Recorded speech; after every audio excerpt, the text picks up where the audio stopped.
बिस्मिल्लाहिर्रहमानिर्रहीम अस्सलाम वालेकुम ग्रानो कतुनको मुजफ्फर शाह बचायो पर बया तاسو په خدمت کې حاضر یم کتونکو څنګه چې تاسو ته پته ده چې په سوات کې په غټ تعداد باندې د فروټو پیداوار کیږي په سوات کې ک د الوچي فصل له ک شلتالو دی او دغه سي خرمانه مختلف فروټ پیدا کیږي سخت کال د لاک ډاون غیر متوقع چې کم به موسمه بارانونه وشول او داغه سره چې کوم غلې وشو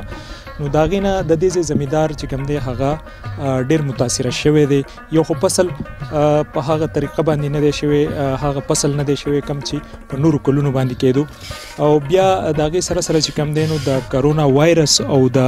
لاک ډاون د وجې نه چې کم دی نو بیا په مارکیټ کې هغه ریټ هم چې کم دی نه ملاويږي کم چې د دې زمیدارو د پوره کال د مهنت نرستو دوی له پکارو نن مونږ په یو باغ کې موجود یو د دې د زمیدارو سره به دغه حواله باندې خبرې اترې کوو چې آیا دا غوي څومره نقصان شو یا مارکیټ ریټ چې کوم دی هغه څنګه روان دي په دغه حواله به مونږ د دې د زمیدارو سره خبرې اترې کوو مونږ سره اوسئ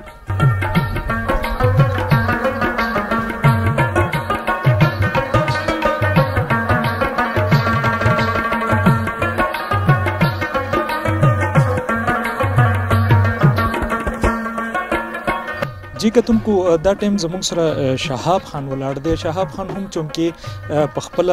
د باغونو کاروم کوي د دوی خپل باغونه دي او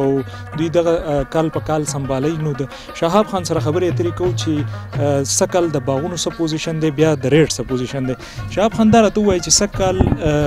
باغونه چې کوم دی الوچي خوبانه تاسو مختلف باغونه دي نو د باغونو څه پوزیشن دی فصل څنګه شوی دی نو د باغونو پوزیشن خدا دی چې سکل د غیر متوقع بارانونو د وجې نه او دا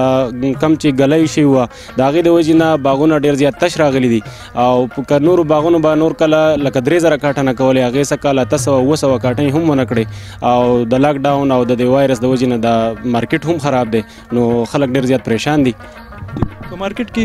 هغه ریټ نه ملاويږي کوم چې په 13 کلونو کې ملاوېدو د لاک ډاون د وجنه دي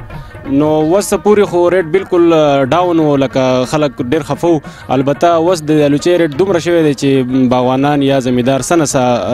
لکه لګ پاینه کې شول چیرې س الوچي لګه خرسيږي نور د وس پوری ریټ صحیح نه شاه فندار ته وایي چې په سواد کې په یو غټ تعداد باندې شلتالو پیدا کیږي دلته کې سپیکټران نشته یا بل سن تاسو بس تاسو چونکې د الوچي باغونه هم دي د خوبانه هم دي د شلتالو هم دي داسي په سواد کې د هر سړي چې کوم دی هغه د دې کاروبار سره وابسته دي تاسو به د حکومت نه څه غوښتنه کوئ په دې حواله باندې نو د حکومت نه زمونږ د غوښتنه د چیرې مونږ ته د کولډ سټوریج په مد کې هم سنسه دغه وکی او د دین علاوه د جوس فیکټری راته هم کدي سه دغه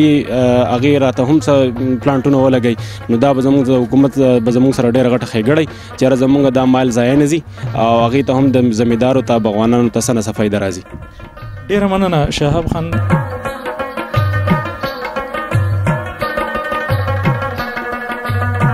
جی کتونکو دا زمونږ نننې پروګرام کوم چې تاسو د کوټې کلینا کوم چې د تحصیلي بری کوټ او بیا د سوات کې د فروټو په حواله باندې یو غټ کلی دی دلته کې په غټ مقدار باندې فروټ پیدا کیږي تاسو نننې پروګرام وکړو چې د دې زمیدار چې کم دینو هغه ګیلمن دی د حکومت نه بدغه وجه باندې چې یو فصل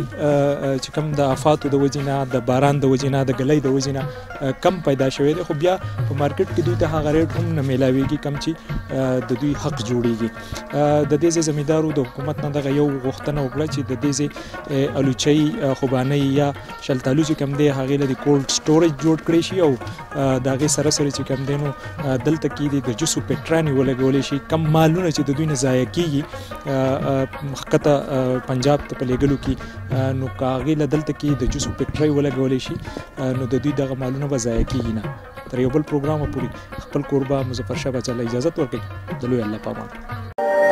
हमारी वीडियोस को लाइक करें शेयर करें और YouTube पर सब्सक्राइब करके बेल आइकन को प्रेस करें